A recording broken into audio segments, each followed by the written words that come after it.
and I'm delighted that Liam and Allison join me now. Now, look, you have both spent decades in the media. Not that I'm wanting to bring your age up. But why do you think journalists were so reluctant to question the concept of lockdowns from day one? Over to you, co-pilot. Can I just say, Dan, that from Planet Normal, we very rarely come into the orbit of Planet Earth because we find it a bit mad. So this is a very special, well, I'm delighted very that you're special here. appearance. I'm delighted that you're here, from out behind the microphone. I suspect, why did journalists not want to touch it? Because it was a sort of sacred cause, wasn't it? It was...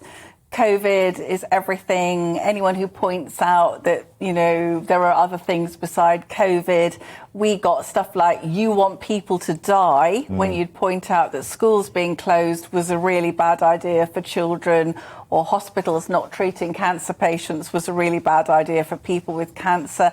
So it was a very, very difficult area, wasn't it? And how would you describe it? Well, Planet Normal was never meant to be a lockdown podcast. Allison and I, we came back from a party one night in the back of a cab, and we said, let's do a podcast together.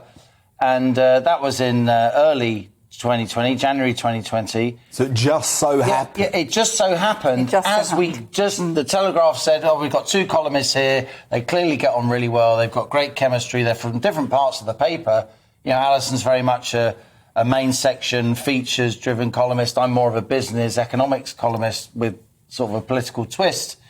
And yet the Telegraph backed us, and we'll always be grateful to the Telegraph for backing us. But then lockdown happened, and we were able to use our political smarts, Dan, just as you do on your show. We got really big guests. We got Sir Richard Dearlove, the former head of British intelligence. We got cabinet ministers on. And what we really got, and we've both had over the years, we've both written Telegraph columns for 4 decades. We have a really good relationship with our readers who email us. I know we get lots of emails here on GBNews, don't we? We're building up our brand here on GBNews too. And lots of our readers were telling us how disillusioned they were with mainstream media coverage of lockdown. And, as it happens, I'm a trained statistician. Allison isn't. And yet she is rightly known across the media landscape as somebody who's very determined and curious. Can we just correct that? So we have Halligan, world-class economist, Allison Pearson, failed maths O-level. I wasn't going to say it. So to put it generously, we cover the pitch of human knowledge. But Allison, then what was fascinating is you got your secret sources from within the NHS who were providing you with a lot of stats that we weren't being officially presented, and you were bold enough and brave enough to broadcast these statistics. I would happily never have looked at another graph in my life after teenage years, but I think, Dan, it became clear that we were being lied to. I know we can find nicer words to say that, but we were being lied to.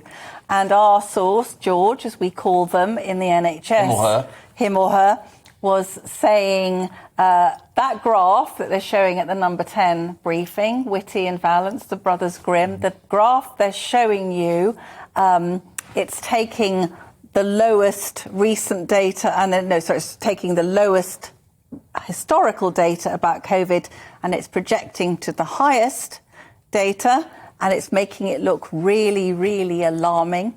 And it's only using, do you remember I said this to you? It's only using percentages, so they'd say it's 50% bigger this week. And I mean, that could mean from 10 to 15, Dan. So I think even I, who didn't understand any of this stuff at the beginning, became very, very keen as a journalist to work out what the hell is going on and why are these people deliberately frightening people, not providing the context, which we now know was there all along. Well, yes, and what